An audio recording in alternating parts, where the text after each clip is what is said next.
శక్తి ఉందో, నాకు ఎంతైతే పరిమితమైన జ్ఞానం ఉందో అంత మేరకి నేను కాంట్రిబ్యూట్ చేసేదానికి చేసిన. 14లో రాష్ట్రం వచ్చిన తర్వాత నిజానికి పార్టీ ఉంటుంది అనుకోలేదు. ఆ రోజు కేసీఆర్ గారు చాలా డిటర్మైన్డ్గా ఉన్నారు. కాంగ్రెస్ పార్టీలో మర్జ్ అవుతుంది పార్టీ అనేది మేమందరం అనుకున్నాం. నేనైతే సోనియా గాంధీ గారి ఇంటికి మేమందరం ఆవిడకి థ్యాంక్స్ చెప్పడానికి పోతున్న రోజు నా వైఫ్కి చెప్పిన, నేను this is my last day in politics, party merge అయిపోతుంది, ఇంకా తర్వాత నాకేం పని లేదు, నేను కాంగ్రెస్ లాంటి అసహ్యకరమైన పార్టీలో నేను చూసుకోలేను, నా వల్ల కాదు ఆ పార్టీ, దేశంలో ఉండే సకల దరిద్రాలకు మూలం ఆ పార్టీ, కాబట్టి ఆ పార్టీని నేను భరించలేను, నేను పోలేను, నేను రాజకీయం వదిలేస్తా అని చెప్తే మా ఆవిడ చాలా సంతోషపడ్డది, మంచి పని చేస్తున్నావు అన్నది. సో అట్లా that was suppose to be my last day. ఇక ఆ తర్వాత అనుకోకుండా అనివార్యంగా జరిగిన పరిణామాల్లో పార్టీ ఒంటరిగా పోటీ చేయాల్సి వచ్చింది. తర్వాత అధికారంలోకి వచ్చాము. వచ్చిన తర్వాత కూడా కేసీఆర్ గారు మొట్టమొదటిసారి మంత్రివర్గంలో బాధ్యత ఇస్తా అన్నప్పుడు కూడా నేను వద్దన్నాను. ఎందుకంటే అన్న మీరు బద్నాం అవుతారు, నేను మంత్రి అవుతే వచ్చేదేముంది, మీరు ముఖ్యమంత్రిగా ఉన్నారు, నేను వచ్చి చేసేదేముంటుంది సార్, మీరు మళ్ళీ కొడుకు ఇచ్చాడు అంటారు క్యాబినెట్లో, కాబట్టి బాగుండదేమో అంటే ఆయన ఒకటే మాట అన్నారు, నేను ఇవ్వాలి కాదు, ఇంకో 20 సంవత్సరాల తర్వాత నీకు పదవి ఇచ్చిన అదే మాట అంటారు, ఇచ్చినప్పుడు ప్రూవ్ చేసుకోకుండా నువ్వు ఫెయిల్ అవుతే నేను ఎవడు కాపాడలేడు, ప్రూవ్ చేసుకో, పని చేయి, గట్టిగా పని చేయి అని చెప్పి వారు చెప్తే వారి మాటను శిరసావహించి బాధ్యత తీసుకున్నాను. సిన్సియర్గా పనిచేశాను. దానికి తగ్గట్టుగానే కొన్ని కితాబులు వచ్చినాయి, కొన్ని విమర్శలు కూడా వస్తాయి, అది రాజకీయంలో అది కామన్. కాబట్టి నాకు తోచినంత మేరకి, నాకున్న శక్తి మేరకు అయితే సిన్సియర్గా, ప్యాషనేట్గా రాష్ట్రం కోసం పనిచేసిన ఆ తృప్తి ఉంది. బట్ భవిష్యత్తులో మళ్ళీ తిరిగి ఖచ్చితంగా కేసీఆర్ గారు ముఖ్యమంత్రి కావాలన్న ఒకే ఒక కమిట్మెంట్, అది తప్ప వేరే గోల్ లేదు, ఇంకేం లేదు.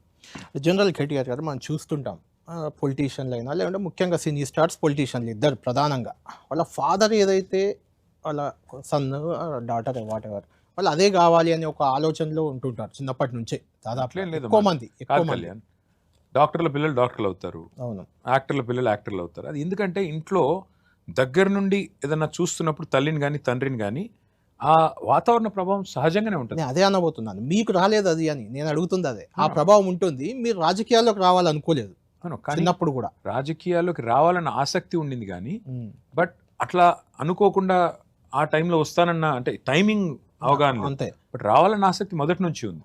కానీ వచ్చిన తర్వాత ఇదేదో మనకు వారసత్వ హక్కు, ఇది మనమే దీనికి శాశ్వతం, లేదా కేసీఆర్ గారు చేసిన పదవులని నేను చేయాలి, అట్లాంటి పిచ్చి భ్రమలు నాకేం లేవు. మీరు కరెక్ట్గా ఏ రోల్ ప్లే చేయడానికి ఇంట్రెస్ట్గా అనిపించింది, ఏ రోల్ ఇబ్బందిగా అనిపిస్తుంది అంటే ఏం చెప్తారు?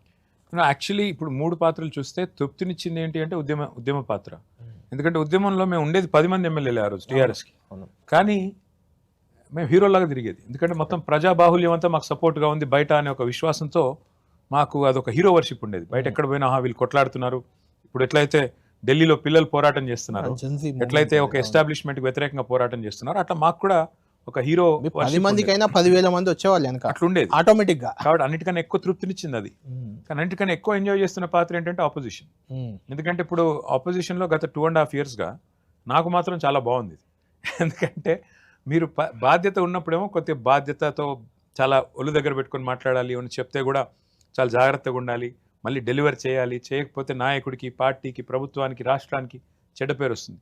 కానీ ప్రతిపక్షంలో ఏముంది, బ్రహ్మాండంగా మీరు బాగా మాట్లాడవచ్చు, ధాటిగా మాట్లాడవచ్చు, అవతల వాళ్ళు ఏమైతే చెప్పి వాగ్దానాలు నెరవేర్చట్లేదో బ్రహ్మాండంగా ఓపెన్గా చెప్పొచ్చు, ప్రజల్ని ఆకట్టుకునే విధంగా మంచి జనరంజకంగా మాట్లాడచ్చు. అక్కడి వరకు ఓకే, కానీ నేను 20 ఏళ్ళ నుంచి దాదాపు కేటీఆర్ను చూస్తున్నాను. 20 ఏళ్ళ నుంచి అయితే ఈ 2.5 ఏళ్ళ కేటీఆర్కి గతంలో ఉన్న 18 ఏళ్ళ క్రితం నుంచి ఉన్న కేటీఆర్కి కొంచెం తేడా కనిపిస్తుంది.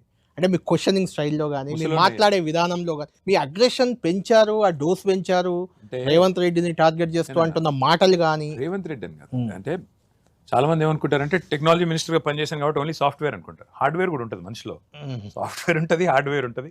ఆ హార్డ్వేర్ అనేది అప్పుడప్పుడే బయటకు వస్తుంది, అంతేగాని సందర్భానుసారంగా మాట్లాడతాం. కానీ ఇప్పుడు ఒక ముఖ్యమంత్రి గారు అసెంబ్లీలో బడివే అనే మాట మాట్లాడొచ్చా? ఆయన మాట్లాడినప్పుడు ఏం చేయాలి? మేము పంటలకు నీళ్ళు ఇవ్వయా స్వామి అంటే రక్తం చల్లుకోండి అంటే ఏమనాలి? అలాంటి ముఖ్యమంత్రిని ఇంకేమనాలో తప్పదు కదా. సో అప్పుడప్పుడు ఎట్లా ఉంటుంది అంటే నాకు ఇష్టమున్నా లేకపోయినా, మీకు ఇష్టమున్నా లేకపోయినా సందర్భానుసారంగా